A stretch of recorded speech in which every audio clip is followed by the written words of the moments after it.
Baiklah, selamat sejahtera saya ucapkan kepada Encik Nizar yang dihormati dan rakan-rakan di 18. Jadi hari ini saya akan membentangkan tentang hasil ciptaan inovasi digital saya pada hari ini. Baiklah, pertama sekali tajuk projek inovasi digital saya bernama E-Model Hierarki Keperluan Maslow. Baiklah, jadi matlamat projek untuk inovasi digital ini adalah untuk memberi kesedaran kepada ahli keluarga, masyarakat dan para guru tentang apa? Kepentingan memenuhi keperluan asas kanak-kanak di rumah ataupun di sekolah. Okey, kenapa kita perlu memberi kesedaran tentang kepentingan memerlukan keperluan asas adalah sebab pada peringkat kanak-kanak, kanak-kanak tu merupakan peringkat di mana manusia menikmati keindahan tentang dunia ini dan mencari bakat yang istimewa yang mereka ada. Jadi, apabila kita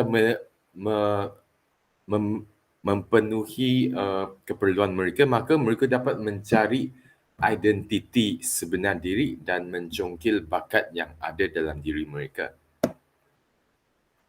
Okey, jadi objektif projek ini adalah untuk memberi kesedaran dan ilmu pengetahuan kepada pengguna tentang kepentingan memenuhi pelbagai keperluan kanak-kanak.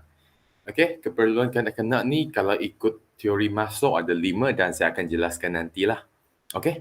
Objektif yang kedua pula adalah untuk menyebarkan ilmu pengetahuan yang berkenaan dengan teori hierarki keperluan Abraham Maslow. Okey.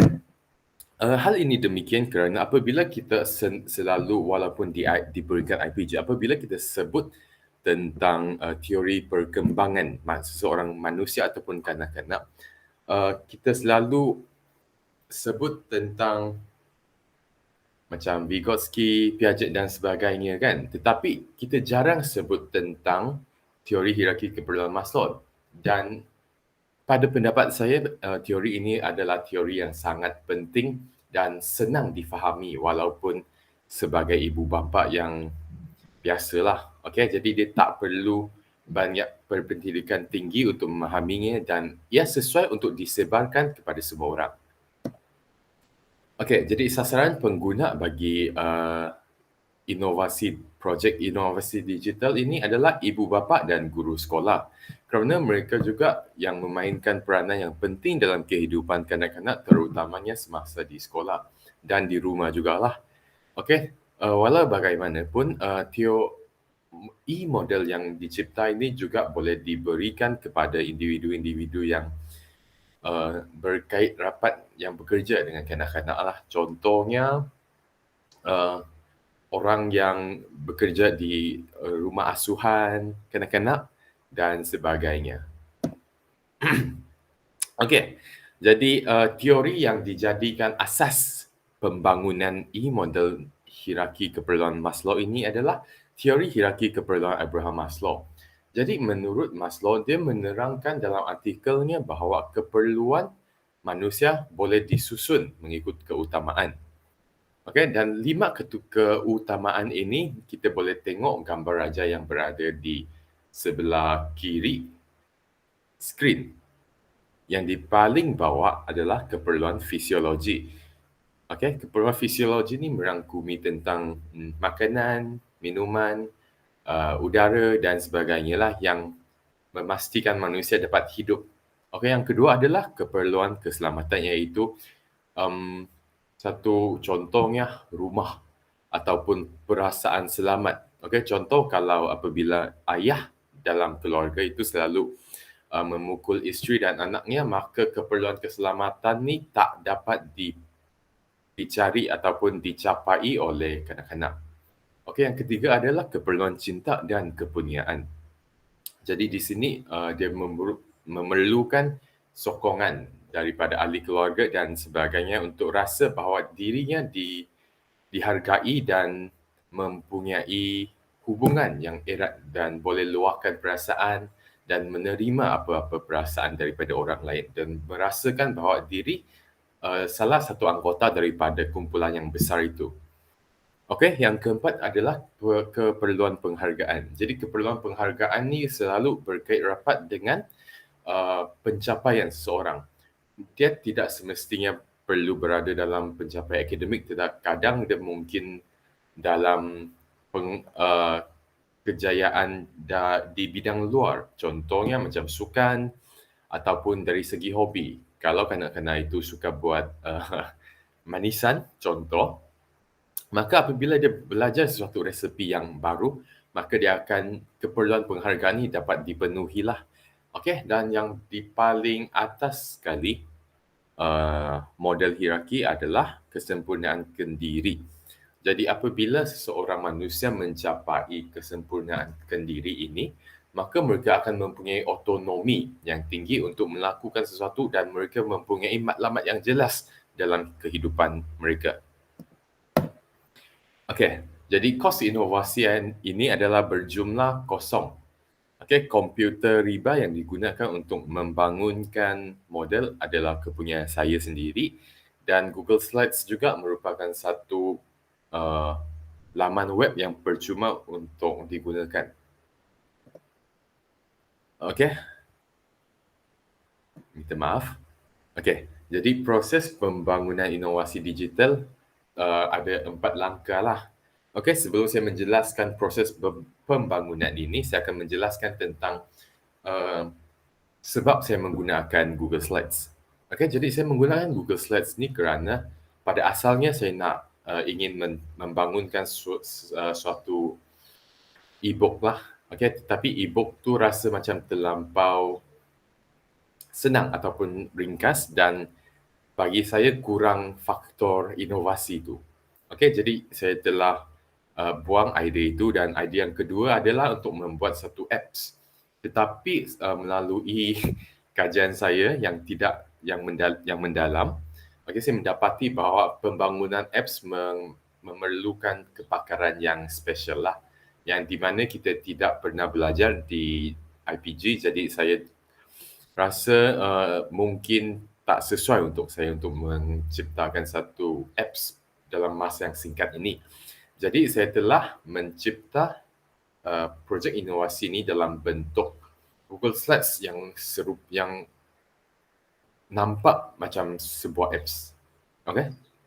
Jadi langkah yang pertama pembangunan inovasi ini adalah mendalami terutamanya tentang teori hierarki keperluan Maslow yang di mana menjadi asas kepada model ini, dan pada masa yang sama saya juga merujuk kepada model triological sebagai panduan dan supaya ciptaan saya memenuhi kriteria yang ada dalam model tersebut. Okey, yang kedua adalah melakar Google Slides supaya mesra pengguna supaya dapat digunakan secara intuisi. Apabila orang nampak, mereka tahu bagaimana nak guna. Okey, langkah ketiga adalah percubaan di mana saya cuba untuk menggunakan hasil inovasi itu dan cuba cari kelemahan ataupun perkara yang boleh ditambah baiklah. Okey, dan langkah keempat adalah penambahbaikan di mana saya membagi kelemahan yang ada dalam hasil ciptaan. Okey, jadi untuk pelaksanaan e-model hierarki keperluan Maslow ini, produk inovasi digital ini dipromosikan dengan poster. Okey, jadi poster itu boleh nampak di sebelah kanan skrin yang berwarna kuning tu. Okey, jadi poster ini digunakan untuk mengibarkan tentang bahawa terdapat satu model yang macam ini. Jadi kalau kamu nak berminat untuk membelinya, maka boleh scan QR code di bawah untuk membelinya lah. Okey. Dan saya juga menjualkan model ini di platform Shopee untuk supaya bukan sahaja orang yang berada di IPG dapat membelinya, tetapi orang yang dari seluruh Malaysia boleh membeli dan menggunakannya. Okey, jadi sekarang saya akan demonstrasikan cara nak menggunakan produk inovasi digital saya. Okey. Jadi apabila kita customer sudah beli produk ini, mereka akan diberi satu link dan link akan membawa mereka kepada slides inilah. Okey, jadi langkah yang pertama mereka perlu lakukan adalah tekan slideshow yang berada di sini. Okey, jadi selepas menekan slideshow, mereka akan dapat aktifkan Google Slides ini. Okey, contoh apabila mereka nak boleh pilihlah apa yang mereka nak. Contoh, apabila mereka nak memahami tentang konsep asas, okey, mereka tekan. Jadi di sini akan menjelaskan tentang konsep asas teori ini. Okey, apabila mereka ingin mengetahui tentang peringkat keperluan, mereka boleh tekan sini. Yang kedua inilah. Okey, dan sini akan jelaskan. Dan hasil unsur interaksi ataupun trilogical di sini adalah yang di sini. Tekan raja di bawah untuk meneruskan model. Jadi, ini memberi info kepada saya kan, dan saya sebagai pengguna akan memberi respon kembali kepada bahan bantu mengajar ini dengan menekan butang ini dan akan dihantar kepada satu page yang lain lah. Jadi di sini akan tekan satu kategori yang dibawa yang ingin diketahui. Okey, dan saya boleh pilih lah sama ada saya nak faham tentang keperluan fisiologi ataupun saya nak tahu tentang keperluan keselamatan. Okey, atau contoh keperluan penghargaan. Sini akan menjelaskan segala-galanya. Okey. Dan sini juga boleh akseskan perkara-perkara yang samalah. Dan ini merupakan satu laman utama kepada app saya. Dan di sini saya juga menyediakan tentang Google Classroom jika mereka nak mendapatkan maklumat yang lebih lanjut ataupun mereka boleh memberi maklum balas.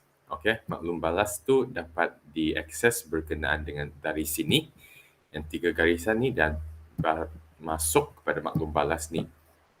Okey, jadi dalam maklum balas ini mereka akan boleh mengisi Google Form inilah sama ada mereka tu ibu bapa, penjaga, pendidik, murid ataupun lain-lain. Sedikit tentang demografi mereka, seterusnya. Tentang sama ada mereka suka dengan e-model ini. Okey, kalau suka, cakap sukalah. Okey, kalau tak pun boleh juga. Okey, sangat tidak suka. Dan adakah anda akan mengibarkan kepada orang lain? Okey, dan soalan yang kedua lah. Okey, dan di sini boleh beri sedikit cadangan lah. Mungkin warna yang lebih banyak. Okey, dan sebagainya. Okey, dan boleh tekan submit dan saya dapat mengakseskan perkara-perkara yang berkaitan lah. Dan itu sahaja untuk demonstrasi. Kita kembali kepada slideshow. Dan ini merupakan sumber rujukan yang digunakan dalam pembentangan ini dan itu sahaja daripada saya. Sekian, terima kasih.